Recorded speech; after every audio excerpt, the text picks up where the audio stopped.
are listening to Zombie Strains. I'm John, and with me is my co-host Andy and our producer Brad. We're horror movie fans living in what appears to be a zombie world. According to Wikipedia, over 600 zombie films have been released since 1932. And of those 600, 400 of them have come out just this century. Why is that? To answer this question, we're going to follow the shambling zombie path from the beginning, one movie at a time. Welcome to Zombie Strains.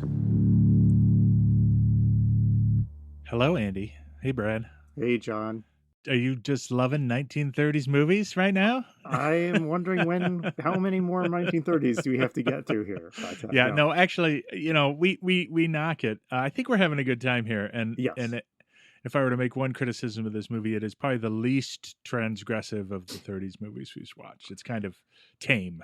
It has been a roller coaster ride, though, because, we had White Zombie, which is, kind of meh.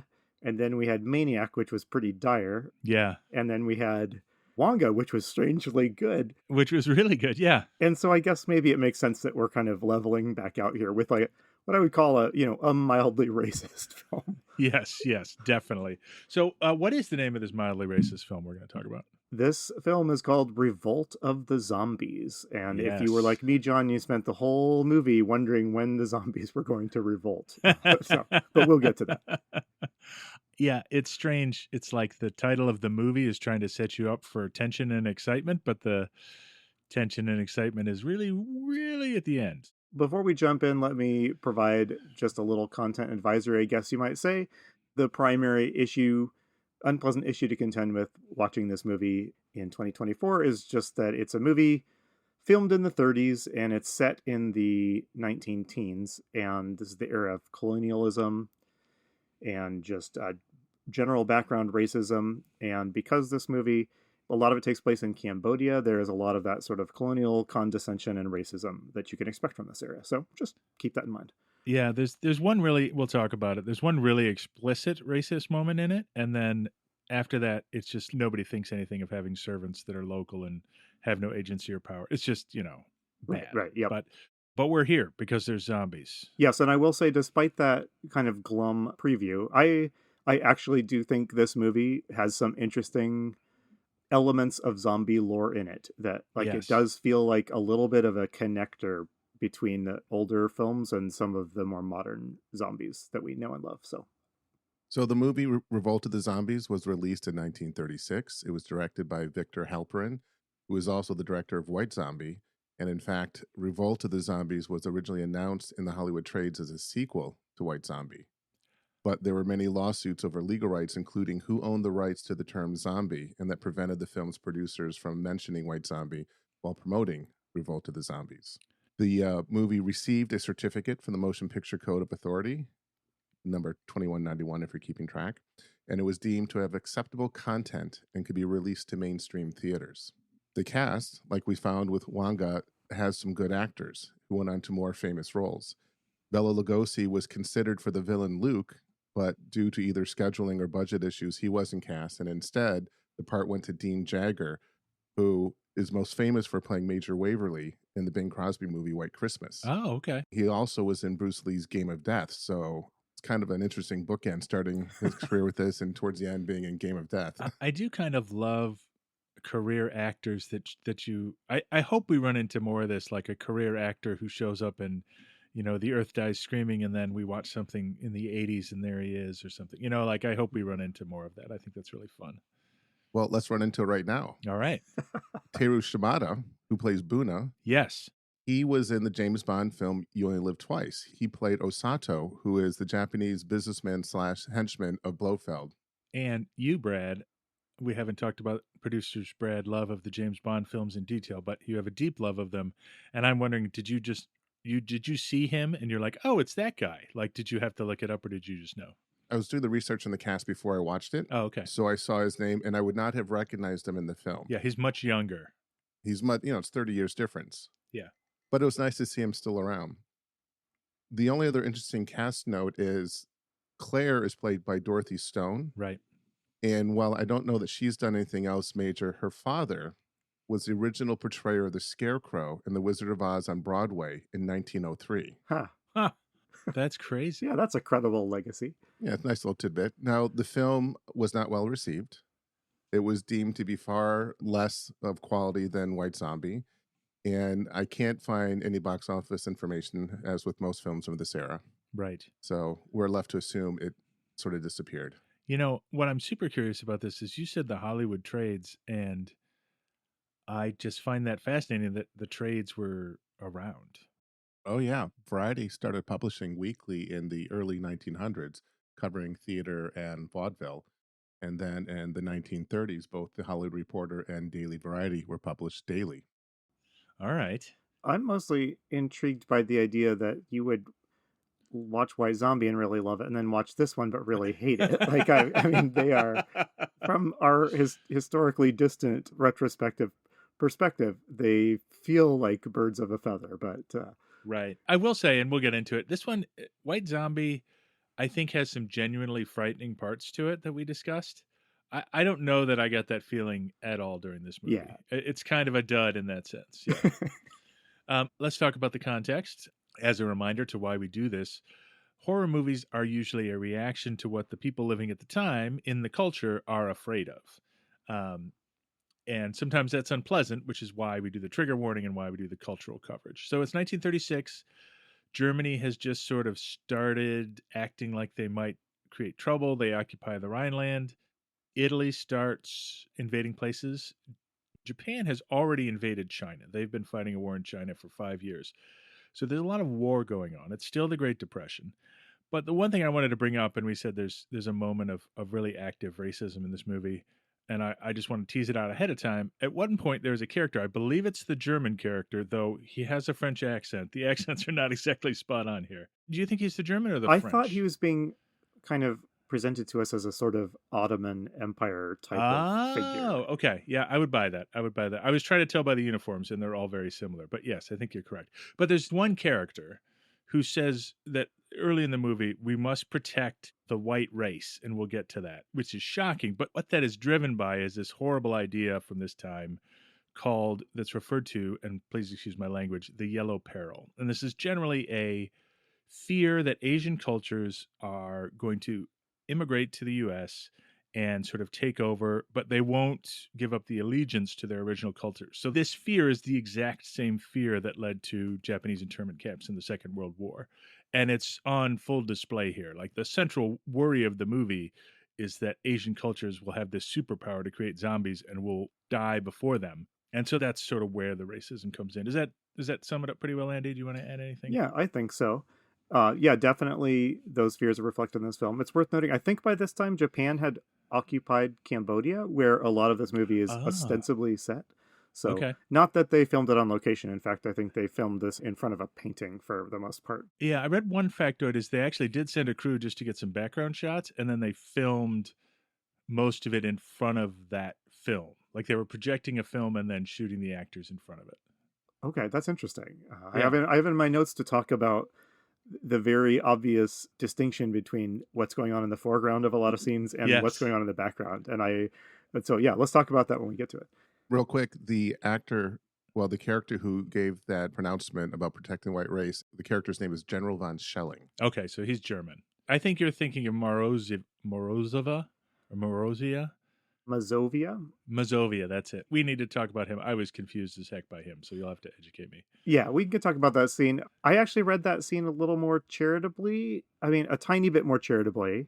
And I was wondering if that was deliberately being presented as the Eastern powers kind of being Nazi-like in their racism. Yes, I'm not sure. But probably not. Yeah, probably not. I mean, since everybody else in the scene then agrees with this person, I think I can say I'm probably wrong. Right. But... Yeah, well, we'll get to that scene in a minute. But first, we've got to talk about the poster. Yes. Shall I describe what we see on the poster? Please. All right. So, Revolt of the Zombies. I guess the first thing you see when you look at this is a Frankenstein-looking head. I wouldn't say it evokes zombie in the modern understanding of what a zombie looks like. It's a cadaver-looking guy with like an oversized head. And now that I'm staring at it, I mean, is it slightly evoking that he's wearing a turban. Is that? I'm not sure, I because there I were don't two think. posters I saw. Okay, yeah, There's the one we talked about last episode where the men are fighting, and then there's the very clear Frankenstein one. But there yeah. was another poster where there is a woman who doesn't look anything like the character Claire in her because she's got black hair. But she's standing, a small figure, and there's a looming figure over her with red eyes. And upon reflection, that looks like a Locke with the red hypnosis eyes, even Okay. though he's green. So, yeah. I want to call him Locke too, but in the film they call him Luke. Locke is a much better name for a villain. Luke. In all my notes, I call him Armand. So Yes, I do too. So what are we going to call him? Let's call him Armand. Okay, Armand it is. I didn't see that poster. The one I'm looking at says zombies, not dead, not alive.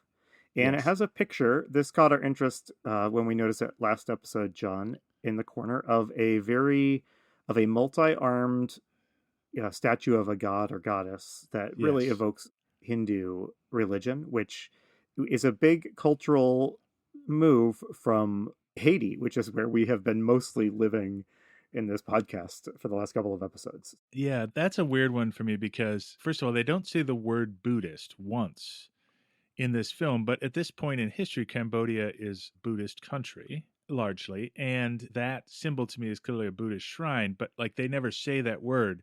And I think it goes back to sort of the racist fears. There's a sense of like there's mystical powers being employed in these countries that we don't understand, and they're scary. Yeah, it seems really jarring. I know we'll get into this in the film, so I don't want to have this whole conversation up front, I guess. But it seems a little jarring right now to watch them just lifting zombies out of Haiti, its Haitian cultural Yeah. context, and dropping it into Southeast Asian cultural context. But I guess if you have this sort of early 20th century kind of Orientalist mindset that groups these societies together in the category of, please note my giant air quotes here, exotic or primitive cultures, I guess it might have been easier to buy that, because otherwise it makes no sense that a really culturally Haitian concept is just being dropped right into Southeast Asia.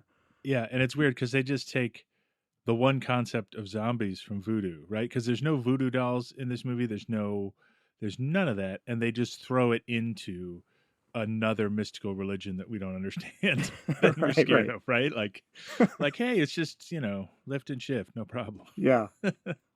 So I want to point out one last thing on the poster. The font for the title of the film is that very bold, weathered, sort of chipped rock looking for zombie, which is the same as white zombie. And I guess this is more of a question for me to research is I see that font now as sort of being like a horror movie font. And did it originate with white zombie? I wonder, or was it around before yeah, then? It's just really interesting. And the other connection is clearly directed by the same person, because there is one line that is lifted directly from White Zombie. Yes. And in researching this, there are several scenes with eyes that like are laid over the scene as if someone's being mesmerized. And according to what I read, those are actually that's a take of Bela Lugosi's eyes from White Zombie.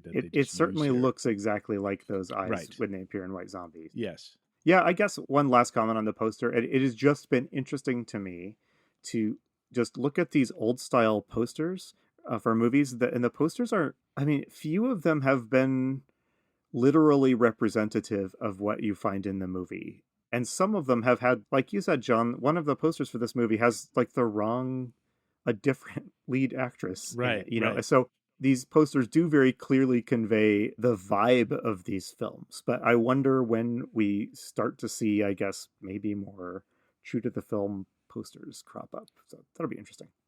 It does actually depict a scene from the movie. At one point, our villain hero gets abducted in the temple, and there's a fight that looks identical to this. Yes. So, hey, should we jump right into the movie, John? Let's do it. Okay, let's talk about it. We've had enough preamble, so let's jump into it. Revolt of the Zombies. John, what did you expect going in? And then what was your reaction to, like, say, the first 5 seconds of this movie? Yeah, so that it starts with an opening crawl, right? Can I tell you a strange reaction that I had that was invoked by this crawl? Yeah. Again, this is John and Andy sneaking a history podcast into Brad's zombie podcast. But the thing that struck me, and this is dumb upon reflection, but I was just so struck by this, they make reference to the Great War, right? They're setting it in what we call World War One, and they're just calling the Great War. And I'm realizing World War II has not happened yet, right? Yeah. Like, I know that sounds obvious, but I am always used to thinking about a world in which World War II has occurred, Yes. which had huge implications and restructured almost every corner of the planet. And it's not a thing. Like, it's about to happen, but they don't know that. And I think the reason that's important is World War II is there's a scale, and if I weren't lazy, I would look it up. But where historians sort of measure the most things that most seriously impact society, and on that scale, the top two things are number 2, the Black Plague, and number 1, World War II. It is one of the historical, and I know I'm harping on this, but do you understand what I'm saying? Does that seem weird to you too? Yeah, no, absolutely. It's doubly strange because World War II is just about to break out, right? It's around the corner. Yeah. And you wonder if there was any sense of that coming or no, but Right. So I'm sorry, but yes, there's a crawl. Once again, we get this typically chipper music. We've talked a couple of times that they just got pre-recorded music on these things, but it doesn't always fit. But I did realize we were spoiled by the remaster of Wonga as far as audio and visual quality in this one, because it's a little bit rough. But and there's a conversation between an officer and a general, and I can't make out a lot of it. Yeah, exactly. Yeah, I watched these with subtitles on. But so we get this opening crawl, and it tells us that this is taking place during the First World War, and it tells us that a legion of Cambodians have traveled from Cambodia to serve alongside their French colonial rulers in the battlefields of World War One. I suppose that's the big piece of historical content. Yeah, I suppose so. I mean, Cambodia and Vietnam and Siam, what was called Siam, were all French colonies. It was called French Indochina at the time. Yeah, so this is the first and last piece of historical accuracy we'll get in the movie, but Cambodians did serve in considerable numbers in the battlefields of World War One. Yes. And it calls out that these Cambodians came from the vicinity of the lost city of Angkor, or Angkor Wat, which I wondered if this had been recently kind of popularized or sensationalized in Western media, but it had been rediscovered by Westerners a good 50 or 100 years before. So that was a dud of a hypothesis. But yeah. So we open, after this little opening sequence, we meet our main characters. It opens with a scene in an office where our protagonist, Armand Locke, I'll call him Armand, I guess. Yep. He is wrapping up a conversation he's had with his military superior, General Duval. I should note here that these characters are all supposed to be French. Yes. And in no way does their acting evoke French. And correct. I guess there's something to be said for not trying to fake an accent that will sound bad anyway, just to convey the Frenchness. But it does mean that occasionally someone in this movie will talk about like those Americans, and then it just is a jarring, like, oh yeah, you're not supposed to be Americans. Anyway. Yeah, this is known as the Harrison Ford and the Widowmaker foible, where you try to do a bad accent throughout the whole movie and it doesn't work. Yes, exactly. So Armand is a military interpreter who came over with these Cambodian troops, and he has apparently been trying to, I don't know if he's trying to warn or pitch an idea to General Duval, but let's hear General Duval's response to Armand's presentation. No, Captain Luke, your splendid service as an interpreter is appreciated. But when you try to tell me stories of mesmerism, occultism, men without souls, hordes of supermen capable of annihilating armies of trained men, you make me wonder which of us is sane. So there it is, right there.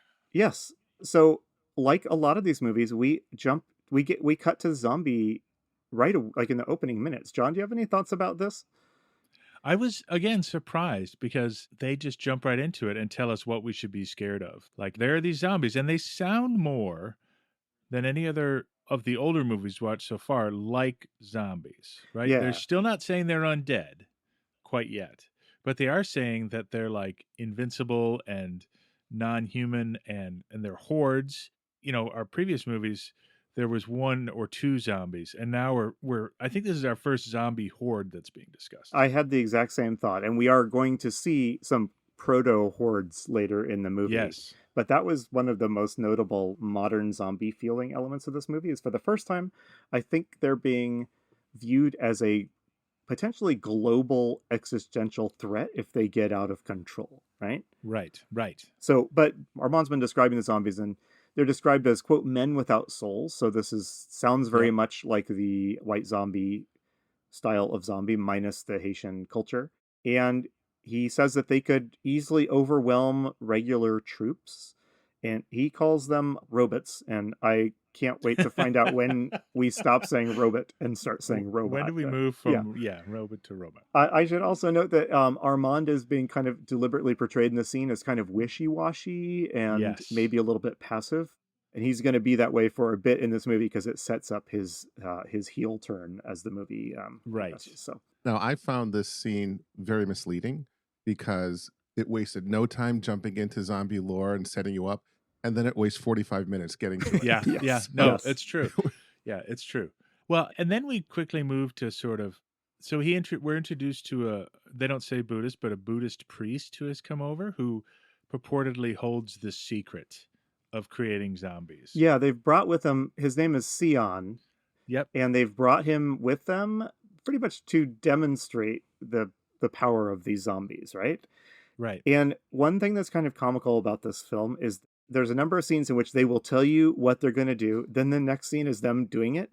And it's immediately followed by another scene of them sitting around like recapping and debriefing on the experience. So, I here's a thought I had while watching this. I heard a very sort of one of those depressing sound bites you hear about people losing their attention spans and stuff. I think it was that the average movie scene now is 15 seconds. Oh. And that's like a max that people want to shoot for. And I was thinking, oh, that's horrible. And then I watched this movie and I'm like, okay, maybe we could pick up the pace a little. Like, yes, exactly. So kind of a lot of stuff happens here that I want to kind of mostly glide over because the meat of the movie is later. But basically, I don't really understand why Sion has come along with them here. He's in his full priestly garb. I don't know if like the French forcibly brought him over or if he is whatever, but they have him here, and Sion tells them that he will demonstrate the potential power of the zombies on the battlefield. And so we get this really brief scene. It cuts over to a World War I battlefield scene. Artillery is going off in the back, and you see soldiers in trenches. And we see our first zombies. So this is probably White Zombie had zombies on screen early on, but yes, it did. And I guess it did have a zombie horde technically because he had all those people working for him. So it shows what I think is supposed to be a German soldier. Anyway, a soldier in the trenches. It is a German soldier, and I want to make one comment about him after you explain it. Sure. And he is looking up, and he is approached by a slow-moving, applauding, silent wall of zombie troops, basically. Yeah, Cambodian zombies. Yes, they are all Cambodians. I think most of them look to be played by Asian actors. So I did wonder if we are moving past the sort of blackface era of a lot of these films. With the exception of Sian, played by William Crowell. Oh, yes. Was he? Oh, man. There is one bad example of whiteface, which is the Buddhist priest. Okay, but there are a lot of actual Asian actors in this, which... they're not treated well, so I'm hard to say that it's difficult to say that that's progress, but it's some kind of progress. It is a strange experience because I guess it's nice that they have roles on screen, but it also feels a little gross at the same time. At any rate, so these are our first zombies. They move slowly and inexorably towards their target on the battlefield. We get an interesting, I think this is the first little bit of kind of zombie gore that we've seen. Because we see that they are being shot, and it shows the chest of a zombie and these kind of bloodless bullet holes appearing in it. Yes. But that, of course, does not slow the zombies down. Yeah, and what happens is they get shot by a German soldier who, for some reason, just has a pistol, which is fine. But he also, as noted in our previous movie, Wonga, he throws bullets. Right? Like he pushes the gun forward and pulls the trigger, and it's like he's throwing the bullets at the zombies. And he empties his clip, and one zombie, despite flailing his arm around while shooting, gets them all like like 6 of them in a center mass of like 12 inches apart Yeah. in the zombie's chest. I still question the effectiveness of these incredibly slow-moving zombie soldiers, but Yes. as the scene ends, as the zombies kind of lurch towards the camera, and I think they're all wielding like bayonets, right? So these are, we might as well talk about what the zombies in this movie are. They are living people who have just been stripped of their independent will. So they didn't Correct. They They're didn't not die, they dead. didn't get resurrected. That does make the immune to bullet wounds thing a little weird, but they aren't hungry for the flesh of the living. They just are obeying the orders of their controlling sorcerer, right? Just like Bela Lugosi's character in White Zombie, he is a mesmerist who has captured all these souls and makes the people do his bidding. So then, having seen the zombies demonstrate on the battlefield, we cut back to a post-mission briefing scene with General Duvall and a bunch of other people who I think are supposed to be, just the Allied commanders, right? Yes, I think so. And this is the first time we get a glimpse of this character, Mazovia, General Mazovia, played by Roar d'Arcy. And I could not track. He was definitely supposed to be sinister, right? He's wearing a long black robe and has some sort of strange hat on. He has like a long beard. I didn't know what to make of him. He sort of unfolded during the movie, but help me out here. I thought he was supposed to be Russian at one point, but you're saying no, maybe Ottoman. Well, so I don't know if he's ever identified. He looks like Bela Lugosi's character from White Zombie. He's got a sinister mustache, goatee, and he looks. I mean, if you were to say which person in this room is an evil sorcerer, everyone would point to this dude, right? He's right. Not... Even later, when he's wearing the same gear as everybody with a pith helmet and shorts, like the sash on his pith helmet is black. Like it's like a sign pointing to him. This is the villain. Yes. Yeah. I don't know if he's supposed to be a representative of the Central Powers, or just a sinister presence. And he's a general, so he represents somebody, and the name sounds Russian. How did this General guy Mazovia rise up I don't the know. ranks? I mean, I don't know. But an ambassador from one of the Central Powers comes into the meeting, and he pleads with the Allies. He says, please stop your experiments with the zombies, because if this gets out of control, it's going to lead to the end of the, quote, white race. There's our hard racism moment. This is where I wondered if he was being kind of coded as like a Nazi, or if he was expressing a view that everyone watching this movie would have been like, oh, yes, he makes a good point. Yeah, and I think just based on I just did a little bit of research. I think that fear was real for every non-Asian power. I think that if it wasn't real for them, they certainly stoked it, right? Yeah. So I think, sadly, it's the latter, but you could be right. He could just be like a Nazi, and they're just trying to make a point that the Nazis are worse than maybe. Else. But all the allies in the room agree. So I think, and the Allies specifically decide that this zombie technology is really too dangerous to let it keep existing in the world. So they are going to imprison Siong the priest, who claims to, as a descendant of an ancient Cambodian line of priest kings, is one of the last people who knows how the secret of creating zombies. They're going to imprison him for life. I bet he's not very glad that he took this trip to France to show them. Right. And then they decide, the reasoning is a little murky, but then they decide that it really would be best to make sure the secret is wiped from the world. They need to mount an expedition to Cambodia, to the lost city of Angkor, to find, I guess they assume, the secret of the zombies. That's where the secret lives, and they're going to find it, and they're going to destroy it, right? Right. And before they leave, General Mazovia murders our Buddhist priest and steals his illustration, his map that tells him how to conduct the ritual. Yes, thank you. So there's this multi-armed, what codes as Hindu statue that the priest is praying before. I don't think it's specifically accurately depicting any Hindu god. It just has multiple arms, and I think it's got like multiple arms, but like Buddha's face. It's a little bit of a mishmash. But what happens is General Mazovia pretends that his arm is one of the shrine's arms, and he stabs the priest from behind the statue, and then he comes out and he's like, "Ha, it was me." It's a strange scene, and it's obvious they were trying to do something visually clever, but it just it comes across poorly. He starts looming up with the knife and then like darts back behind the statue. Yeah. And then he repeats it again. It's too hard. It's very strange. It's too hard to yeah. describe, and it's not really worth the time invested in it. But I will credit this as them trying to do something interesting with like the lighting and the arms and the shadows in this scene. And it doesn't really, it just don't execute it very well. Yeah, so I'm sorry to interrupt you, but then we go on the International Expedition for Archaeological Research in Angkor. Yeah, and the significance, just to recap really quickly, is Mazovia has stolen Siong's parchment that had at least part of the zombie recipe or whatever on it, secretly. Then whoosh, we're in Cambodia. Yeah, we moved to Cambodia, and our international expedition is here, although it consists of a lot of the same characters that we've met already in the film. What is really confusing, and there's no help for it, is these people are supposed to be playing like an international consortium of the great powers like the Italians and Germans and English and French, but they all are American, so I can't really. Yes. So there's one guy with a really thick accent, but that's it.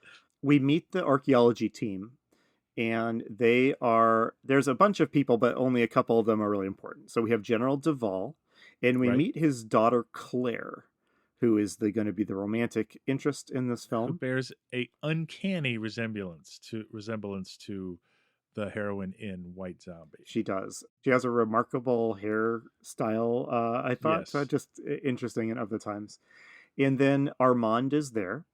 And so is a new guy we're meeting named Clifford. Clifford Grayson. Yeah. Square-jawed, handsome, confident. He's like a somewhat more traditional kind of rugged hero type of character, I think, or at least that's how they're trying to present him. And the idea here is that they signal already that there's like a love triangle here between Claire, Armand, and Clifford, right? Yes. So Claire and Armand go on this kind of flirty hike into the ruins of Angkor Wat, which is, and why don't we talk about it here? Yeah. I mean, they're not in Cambodia, and they're not in front of a set with ruins. No.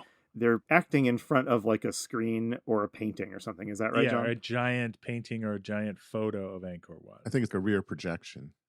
Okay. All right. That makes sense. So, but it's very obvious they're not there. Yeah. There's like conveniently in this movie, there's it's like a bad third-person shooter where just conveniently for no reason, there's like half height or three-quarter height walls for you to hide behind. But it's there to hide the fact that they're standing on a set in front of a projection. So, yeah. John, those are the best kind of third-person shooters you just described. I don't know what you're talking about. So yes. So this goes on for a little bit, and we get a little scene between Cliff and Armand, who are kind of sharing a tent. And they have this conversation that's going to kind of telegraph where this movie is going to go and where Armand's character arc is going to take him. Armand and Cliff are talking about how amazing Claire is. And Cliff gives Armand some advice that unfortunately Armand is going to take a little bit too much to heart. Armand is basically saying, I think she's great, but I think she's interested in you, but that's okay, like ho-hum. And Grayson is saying to him, Cliff, we'll call him Cliff, is saying, look, you got to have more confidence. You got to, and then he gives him this advice. What was it you said once about if you want anything, ride roughshod over everything? Be ruthless. Forget all sentiment. Get to your objective, take it, and hold it. I wonder if I could do that. Perhaps not. But the man that doesn't is a fool. Yeah, thanks, Cliff. Yeah. Wow. Do you have these conversations with your friends, John? Don't you remember, Andy? I was telling you spineless just yesterday, and I said, no, I don't have these conversations with my kind of friends. So we then skip, I think we skip to a dinner scene, which is a little disorienting. Most of the jumps in this movie so far have been disorienting, and I feel like I've pieced together the plot sort of after the fact. Yes, well, actually, so that is the thing about this movie. We're going to get to one big element of that. The things that happen in this movie are not convincingly portrayed by the movie. So later a character has to explain what happened. It happens on some fairly important plot points, like just sail past you until a character later spells them out for you. But here we are. It is the engagement dinner. I don't know if this is supposed to be like a big flash forward in time or something, but Armand and Claire have gotten engaged to be married. So as you do when you have an engagement party, you have a local dancer doing a Yeah. long, this scene goes on for quite I a while. wonder if this was supposed to be very risque. I think so. I think it was. I think this kind of dancing, we saw it in Wanga Yes. too, it was like people just dancing and they're like, look at the horrors of the mystic rituals. And we're like, what are you talking about? Yeah, this is a very similar kind of thing, but with more sort of traditional garb. Yeah. And Well, yeah, I think, I mean, what is risque, has just, I think, changed over time. So I think what's risque is, like the sensual movements of these dances and in Wanga as well, because she's fully clothed, I mean. Yeah, she has a giant headdress on, clothed from wrist to shoulder. Yeah. This goes on for a while, and they all have like a condescending conversation about how hot the dancer is, and it's a little gross. And Cliff is sitting there at the table, feigning happiness for the couple, but he is obviously upset. And so, in the biggest possible jerk move you could possibly do, everyone is like, Cliff, come on, tell us what you think about all this. Like, you're clearly angry and heartbroken there. Yeah, why don't we call in the guy who's absolutely miserable and ask him to speak? So Cliff does give a little speech, and this is how it goes. I wish you all the happiness that you deserve. Dang. Yeah, so short and sweet. So at this point in the movie, I thought that was that on this. I didn't know where this was going, but it gets weird pretty quick. So yeah, yes, we skip ahead, and they're doing some archaeology work, and Claire is suddenly maybe flirting with Cliff, even though she's engaged to Armand. So okay, there's something still going on there. Like in the next scene. Yeah. Right? Like, yes. But we do get a plot significant thing happens here. They're all sitting around doing, archaeology work. I've been on archaeology digs, and it doesn't look like this. So just. You don't get to sit on benches on little pulleys and dust things and do paper rubbing. Granted, there were no pulleys at my archaeology digs, so I don't know how this works. But in an exciting action sequence, there is a terrible accident, and one of the ropes, some people are sitting up on like a rope that is holding some people up. Like a bench. Yeah, it frays, spilling them down onto the ground about like 6 whole feet. Yeah, about 6 feet. At first, one of the guys that lands, I mean, he acts like he's been killed by this just mild drop. So I didn't understand what this scene was doing. This is one of those things that was later explained what this meant. So at the time, I was like, is Cliff doing something here to try to win Claire back or something like that? But I'm just going to spoil it. And so I'm sorry, Please. If you are really trying to avoid spoilers, be sure to watch the rest of this movie now and come back. A, you're in the wrong place, right. But B. So the skip ahead. So what is happening is General Mazovia is starting to sabotage things around the dig. And the end effect it's going to have is to basically all the local workers are going to quit. And that will be the end. That will force the group to leave Angkor. But right now, all we know is that there's this accident going on. And then Claire leaps into Cliff's arms instead of Armand's. And then it's just the most bizarre thing. The very next scene. Then we transition again. Yeah. Yeah. The very next scene is Claire breaking off her engagement with Armand. It turns out she was scheming.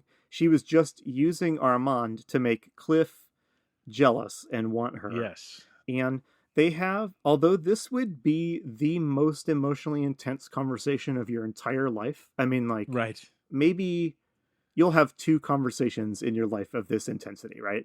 But everyone is both Claire and Armand are very calm. It's just like they're like, I respect you for being so honest. Yes, like, what are you talking about? He keeps complimenting on her honesty. He's like, well, isn't her dishonesty what got us here? But John, in our last episode, you mentioned that Freddie Washington in Wonka seemed like she was acting in a modern movie, and everyone else was acting in an old movie or a stage play. Right. And this is one of a couple of like scenes that in real life, this would be a very emotional, very intense scene. People would be crying. People would be emoting like crazy. But here they're just passionlessly delivering their lines to each other. Right. Yeah. The most sort of emotional thing is it's sort of certifies Armand as sort of a sad sack with Yeah. no guts, right? Like he's like, well, I guess I lost. Oh, well. Yeah, exactly. Like not even this can really make him have a stereotypically emotional reaction, right? Right. So Claire is now with Cliff. And we see some scenes of Claire and Cliff, dancing and kissing, and Armand is brooding. And so, hey, John, why don't you tell us, what does Armand stumble across that changes the course of his life? So a couple of things happen. First of all, he's just examining photos from the ruins. And then he realizes that the photos show like a mosaic or a mural. It's a carving. It's a relief carving on the walls. And it's like, oh, this is how it works. And it depicts some people dancing, like the dancer who are dressed like the dancer we've seen. And above them is like this wind, this like mystic powder blowing. Mm-hmm. And then he realizes this is it. And here's what he discovers. I, Chang Zhu, ambassador to the Khmer kingdom of Angkor, witnessed a strange ceremony which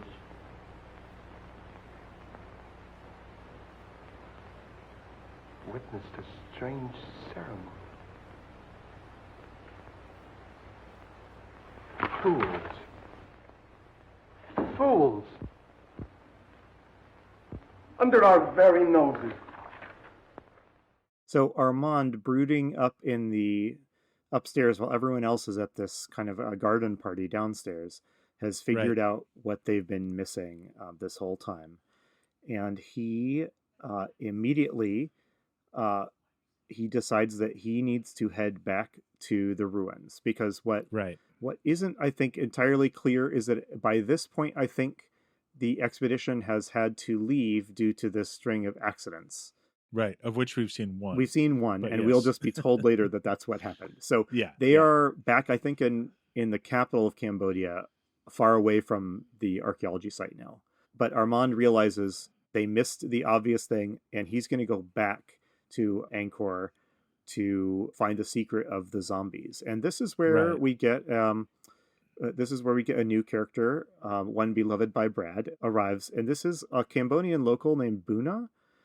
Who is a friend Armand's, or maybe a servant, or it's a little unclear what his relationship is here. I think he's his like valet or his manservant. Okay, right? Like he just seems to be sitting there, and then when Armand needs something, he hops up and does it. When Buna hears that Armand is going to head back, Buna tries to warn him off, because he says, "Since you guys left, the priests have started doing ceremonies in Angkor, and you really don't want to be there when that happens." Right. But Armand ignores the advice and goes off by himself. Although we do learn that General Mazovia is secretly following him. Right. So he puts on his pith helmet and a blazer. Yes. And his pants are like belted and at his upper torso. It's like it's like the least menacing outfit for a sorcerer. Right. Yeah. So this next sequence, I think maybe saying I enjoyed it would be a little strong, but it has a very proto Indiana Jones vibe. Yeah. So tell it. Sorry, I stole your thunder. No, it sounds like we thought the same thing. So tell us what happens next and why it injects a tiny bit of interest into what so far has been just like a plotting storyline. Yeah. So he goes in. He can only sort of get into the first antechamber, but in there is a statue similar to the one that, or identical to the one that Siang was praying to when he was imprisoned. And in front of it is a stone tablet depicting the ceremony and what he needs to do. But he can't figure out like how to penetrate further into the temple. And so he starts playing around with like the different gongs and bells on the statue. And he eventually uses two of the things on the statue to produce a ringing sound that causes a false wall to turn around and reveal to him like the details of how the ceremony works. And he takes out his sketchbook and starts sketching it all. Yeah, I kind of like this set. There's some footage of him kind of sneaking through this Cambodian temple, and then this chamber he finds the statue is down in this, I think it's supposed to be like an underground grotto. Yeah, I'm sorry. I had those reversed. What he does first is he's sneaking through the temple, then he falls through a false floor. but he gets attacked by somebody first, and I don't know who that is. It's confusing. It's like I thought it was Mazovia, but after the attack, Mazovia's then he I shows think up. it was just a local guard of the temple or something like that. All right. It's not exciting in the way that Indiana Jones doing this would be exciting, but the visual aesthetic of it's that visual aesthetic of like the Tomb Raider. The huge stone blocks and the falling through the secret passage and having to figure out the puzzle to get the wall exactly to move and it's so I kind of liked it. So in a so he goes in a desert, even the worst water tastes great, or I forget the expression, but yes. Well, I'd be curious if the writing on these secret instructions actually is a real language, or if they I would be too. I mean, I'm not curious enough to try and find out, but yeah. The production did hire an archaeologist and a historian from, I think it said, the Art Institute of Chicago, who were both well known for their research on Angkor. Okay. Well, maybe we've been mocking what is an incredibly realistic depiction of. Yeah, they do have a couple realistic things, like when they go back to headquarters, they say we go to Phnom Penh, which is what it was actually. That was the major city in Cambodia at the time, and so it's not like they're making stuff up. It's just they don't seem to care all that much. So yeah, I think it's that level of care that really comes across. But Armand, I forgot the best part was where he's frightened by a bat, and that's what makes him fall through the floor. Is that what happened? Yes. There's a bat crawling on the ceiling. He like turns around and then whoa, and he falls in the hole. Yeah, for all I just praised that scene, it also is boring and incomprehensible. So, but Armand returns with the Secret of the Zombies to the base camp. But when he gets back, he is not greeted with praise or excitement. He is instead fired on the spot because his one-man expedition to Angkor was unauthorized, and he left a lot of important work undone while he did it. So he's just fired on the spot. And I think this is the narrative moment in kind of the protagonist's life. This is like the nadir. His fiance broke up with him. He's lost his job. He's going to have to leave and go back home. This is the low point, and I think it does set up the decision that he makes. Yeah. And John, what decision does he make? Well, what he does is he goes to his lab to start working because he's still trying to figure out. And I think this part has a mad scientist vibe. It does, yes. Yeah. And so he's trying to, basically he sees in this carving that there's some white smoky substance that seems to be part of the mesmerization. And he is building. He's got like a mortar and pestle. Yeah, and he's like, it looks like he has a drug lab, honestly. Yeah. No, like his lab consists of one desk with a bunch of test tubes and beakers on it. But he makes this powder and he thinks he's figured something out. So he tells Boona to come over. And he heats the substance up. It produces a smoke, which he avoids, but he blows in Boona's face. Of course, without telling Boona ahead of time. Hey Boona, I'm going to test this stuff to see if it turns you into a zombie. They don't have that conversation. Yeah, the movie just treats this completely cavalierly. Yeah, right? Like, he's my servant. I can try to turn him into a zombie if I want to. But it works. At first he thinks it doesn't work, but then it does work. So again, Boona is alive, and he is having his will stolen by this ritual. So again, we're not into undead zombies yet. But we are into mindless zombies at this point, under control of their master. And we do have a little audio clip. Let's hear Armand talking about what he has just accomplished. Can you move hand or foot, except as I will it? No, master. Can you think or speak, except as I command? No, master. Boona, we're learning to be ruthless. Yes, master. Man, all that well-intentioned advice, and look where it's led. Look where it's led him. Yeah. And then we do another jarring cut. Yes. It's just a new character who is apparently Armand's best friend. What is happening here? So yeah, he's talking with this new friend who has just entered the film, I think, and is going to be kind of Mr. Exposition. He's older. Yeah, he's in a wheelchair. Seems like an old wise uncle or something. Yeah, what I'm learning from these films, John, is everyone in the 30s like had just hanging around with them like a guy who was 30 years older who could occasionally dispense advice. And wasn't he at the archaeological site and fell? Was he the one that fell? Okay. That's it. He's the one who fell and looked dead, now but I then feel he woke up and bad. said, I feel numb, and now he's in a wheelchair. I feel so bad right now for teasing him for making a big deal out of this short fall, because that's him in the wheelchair. Oh, and John, I can't believe that. Oh, I'm horrible. Yeah, okay. I'm so bad I could direct a movie in the 1930s. The movie's hard to follow. Yes, it is. But you're right. I think that's it. But he wasn't named until now. Yeah. He's now McDonald's. Yes. So they're talking about the fact that Claire's wedding is now just 2 weeks away, and this startles Armand. And there is an alternate timeline in which the next couple scenes are like kind of clever and well done, but we don't quite live in that timeline. But we don't know. But we then kind of strangely cut from that conversation. And it looks like Armand is like thinking or up to something. We cut to a scene where General Duval has called Cliff in. And General Duval is speaking all of a sudden in very like stilted, monotone language. Did we get the Bela Lugosi eyes? Yes. Yes. So in the McDonald's scene, he is distance mesmerizing. He's like projecting mesmerization into another building where General Duval is. And we see the Bela Lugosi eyes hypnotizing General Duval.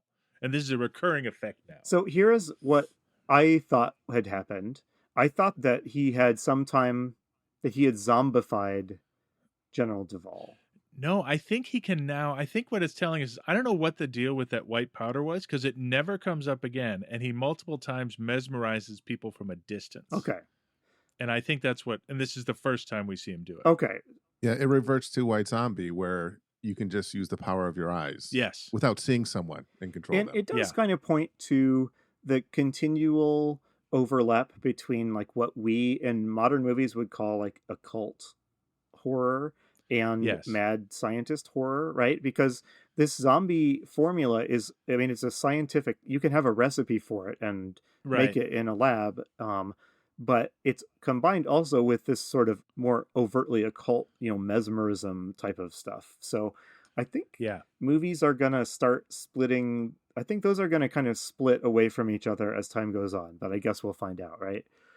Yeah, I'm curious because I'm just thinking forward a little bit, right? Like if I think about Night of the Living Dead, I think that's solidly a mystical zombie movie. Like I don't remember a bunch of science in that movie. But when you go to Zack Snyder's Dawn of the Dead, we've got viruses and stuff, like Night of the Living Dead it's a comet, right? Or a meteor. Yeah. Yes. So maybe it is pseudoscientific. Yeah. Yeah. Well, all right. Well, I'm thinking too far ahead then. No, it's fine. We still have, like in our past movies, we still have like 1 foot in the Frankenstein mad scientist realm here with all 100%. So, but anyway, what Armand has done is he's started this plan to get Claire back. So he mesmerizes General Duval, who orders Cliff. So even though Cliff's wedding is just a couple weeks away, Duval sends him off on this like really long mission with no advance warning. That's going to cause him to miss his wedding, right? Right. And Cliff is annoyed but accepts this, I guess. And while this is happening, Mazovia eventually confronts Armand, because this is General Mazovia, the guy who's been kind of following him around, clearly trying to get the secret of zombies for himself. And he confronts Armand up in his lab once he realizes what Armand is doing. And I actually love this bit. Like he is there and he's sort of hidden in his lab. And then he reveals himself and does a quote from Dr. Faustus about Satan and sort of the deal that Armand has made. He's sort of comparing him to Dr. Faustus, the deal with the devil to get this zombie power. And then he says, as a reminder, he calls Armand Luke. Yes. The last name. Thank you. You have need of me, my dear Luke. You are a clod. I, a man of imagination. You have stumbled upon this lost knowledge of the centuries. I have hesitated at nothing to gain it. Let me share your secret with you, and the world lies at our feet. Yeah, this is weird to me. What struck me about this is it felt like those two types of horror talking to each other. Yeah. Armand, despite the mesmerism thing, Armand has mostly been going about this and kind of scientifically. Yes. And Mazovia is this old school, he looks like Satan, old school, like Faustian necromancer type, who's talking about deals with the devil. And it felt like Right. those two genres of horror were in direct conversation with each other here. What did you think about it? Yeah, I agree. I guess my one criticism here is I kind of don't know why Mazovia was in the movie, right? Yeah. Like, because the next thing that happens, right, is he attacks Armand, and Armand he doesn't attack him, he threatens him, and Armand fakes that he's showing him the technique, but what he's really doing is summoning Buna to come kill Mazovia. Yeah.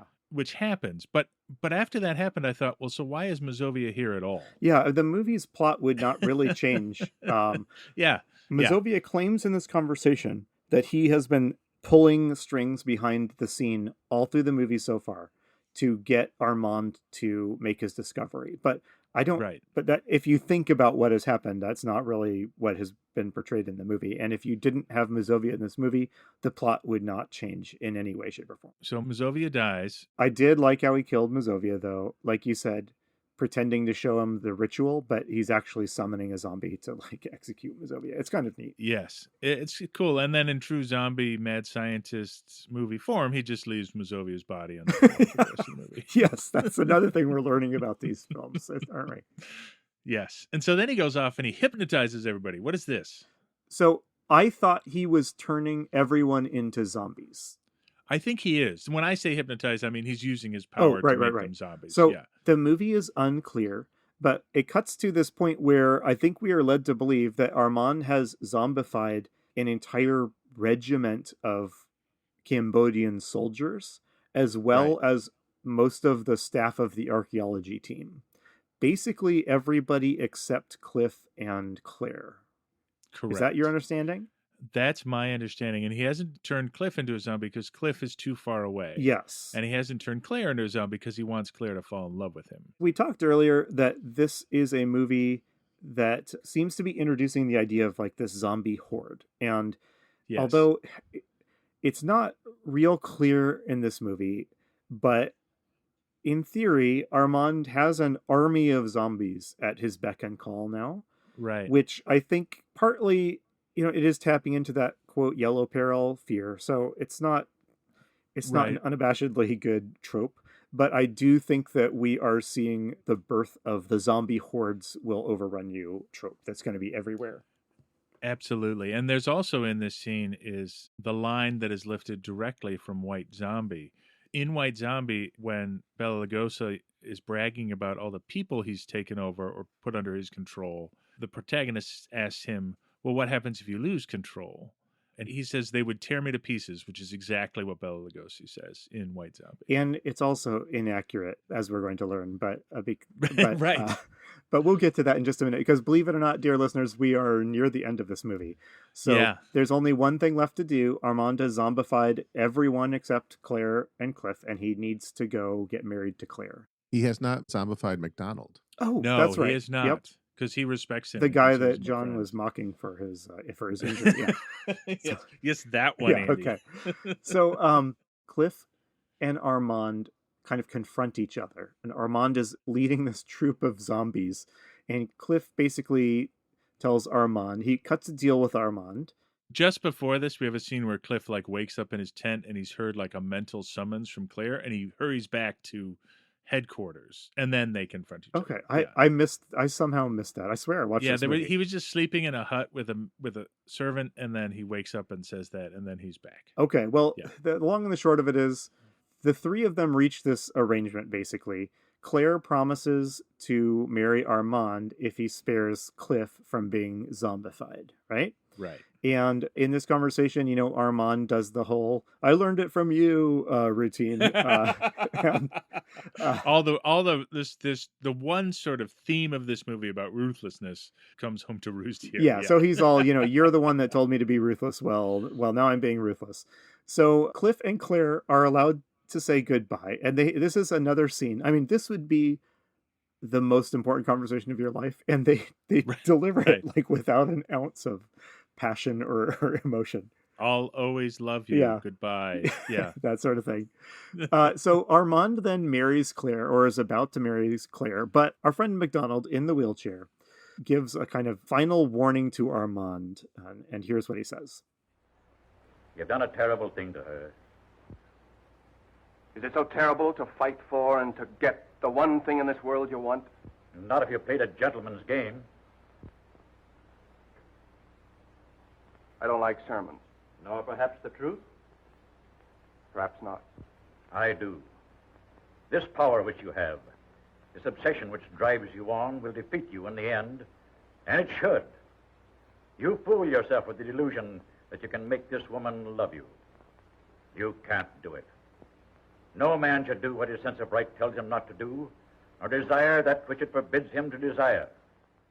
So he says that Armand's plan is going to bring him to a bad end in the end, but that end is like 60 seconds away. So this is a very quickly. But Armand is not convinced yet. He sort of has a revelation. Yes. Well, like the main guy in White Zombie, he realizes that he's never going to have Claire's love because, he forced this situation and she's not acting out of free will. So he tells her that he will free everybody from their zombie state in exchange for her loving him, basically. And she agrees. And so we get a little montage of everybody snapping out of their zombie state, right? Right. So all the people from the archaeology team and the soldiers break out of their zombie state. And Buna. And Buna kind of rallies these Cambodian former zombies and says, we have to go kill this guy. And so you get the most horde-like scenes at this point in the movie. Although they're no longer zombies, all these Cambodian troops are basically charging and swarming and trying to break into the building where Armand is. And they bust down the door, and they don't tear him to pieces, but they do shoot him to death with rifles. Yes, they again throw bullets with their rifles, which have bayonets attached, which John is not a handgun or weapons expert, but you don't fire a rifle when the bayonet's on it. You fire it and then you put the bayonet on and never mind. Anyway, yes, and he dies. An important note, yes. And this is basically, like all these movies, they cut to credits almost instantly the second like the plot is resolved. But we do get a really brief scene of people kind of musing on the lesson we've all learned from this experience. Yeah, just one thing, can I jump back? There's one actually sort of good speech that Armand gives, but just before this, he's given up control and he hears the zombies coming and he gives Claire this speech realizing, you once asked me to tell you the story about these ruins and this emperor who gave all his power up. Well, this is the story. He did it for the woman he loved. And that's right before the zombies bust in and try to shoot him. You wondered once how the great priest king Yaakov Varman lost his power, releasing his subjects. He was enamored of the fair Indra. He did try by sundry means to win her love. But she, as women will, could not care for him. So he willingly gave up his power for this woman he loved. It is so funny trying to remember that this is supposed to be a French speaker. I mean, that's like... but yeah, and so then the credits roll, and that's a wrap on Revolt of the Zombies. So yes, you're missing McDonald's famous last line. Oh, am I? Yeah. Okay. Whom the gods destroy, first they make mad. Oh, right. Yes. It's better than... So that's definitely mad scientist. It's better than what was the White Zombie last line? That got a match? Yeah, that's right. Got a match? Yes. So then, then credits roll after that, sobering final line for sure. So, yes, John, for sure. Let's talk about the zombies in this movie and how we think this does or does not fit into our zombie strains kind of timeline. So the first zombies we see is this sort of wall of Cambodian zombies bearing down on this German trench, and it feels like nothing can stop them. The scene does not play as scary here, but I feel like this is an important moment in zombie history because we have a horde, you can shoot the horde, and they just keep coming. I feel like that's a thing that we haven't seen before. Yeah, and an awful lot of movies are going to show gunshots landing but doing nothing, and so as silly as that quick little bloodless clip was, I thought it was kind of an interesting thing. Yes. And we already talked that zombies here are closer to kind of a global existential threat. But although this idea was present in some of the other movies we watched, this movie felt like the first one where you should be afraid that you might be turned into a zombie.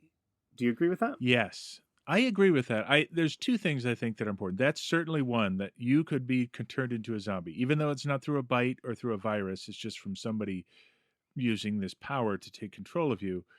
But also that zombies are kind of scary here, right? Like I didn't find any of the previous zombies particularly scary, but these I feel like we've been asking the question, could you win these zombies? And we've been jokingly say yes every time. But I feel like if Armand had control of that army and he sent them after me, I would actually be in serious trouble. I think you would too, John. No offense. Yeah. So, John, what type of movie, what type of zombie movie, what strain do you think this one fits into? I still think it's a mad scientist. The scientist who flies too close to the sun, he gets his power and it ultimately destroys him, right? Yeah. Like it's definitely the mad scientist version, and it's still the mesmerism, not Living Dead. So the only Living Dead we've had, well, no, we had some in White Zombie, but none of these people are dead. So it's a mad scientist exerting control to remove people's souls and minds and do what he wants them to do. Yeah, the zombies are a weapon wielded by the villain, like they have been Yes. in most of the other zombie movies we watched, which is, I can't think of too many recent big zombie movies that had a trope like this, really. No, but it's definitely strong in these early movies. And the other thing is that you can recover, Yes, right? yes. Like in a current zombie movie, in Dawn of the Dead or Girl with All the Gifts, the second you're bit, like everybody knows that's it. And we've talked about in those movies about that important scene where two people in love realize one of them has been bit and and they realize they've got to make a hard moral choice, right? That's one of our criteria. But here it still feels like, well, our hero can still save them. Yes. Which is not the case in later zombie movies. So do we want to quickly recap your pillars of the zombie movie? I know Sure. we've kind of touched on a lot of them, but let's just formally go through your list. Yeah, just real quick. So first thing is societal collapse. Now, society does not collapse, but it suggested it could if the zombie menace were unleashed. I'm going to give this one half a credit towards fulfilling this pillar of the zombie genre. I agree, right? The zombies are depicted as an existential threat. Now, in this case, it's just to the Western world. Yeah. But yeah. Next, we have Contagion, which is not really here. We still have a mad scientist or a mesmerist who can turn you into a zombie, but another zombie can't turn you into a zombie. It requires an act of will on somebody's part to make you one. Right. Yeah. And then the people you love turning against you. I actually think that is here. At one point, Armand says to Claire, I'm going to let Cliff go free. But as soon as Cliff is out of sight, he does use his power to zombify him. So there is a little taste of, yes, we can turn your beloveds against you kind of thing. So I think not super strong, but I think that is here. Yeah, and I don't think anyone, even his own children, love General Duvall, but he is turned. He does turn against his peers when he does. Is zombified and orders Cliff to go on that long mission. So, and then what's the fourth pillar? The fourth one is tough moral choices. I think there is a sort of moral lesson to this movie about the abuse of power, but that feels like a moral lesson for a mad scientist movie. And not the sort of Walking Dead, Dawn of the Dead, tough moral calculus where it's more like, if I don't kill this person, I'm going to die. Yeah. This is more like you're behaving morally incorrectly because you're abusing your power as a mad scientist. And that doesn't feel like a tough moral choice. I think there's a difference between the question, how much of my humanity will I jettison to survive? Versus how much of my humanity will I jettison to get what I want? And yeah, I think that's different. Yeah, I think so too.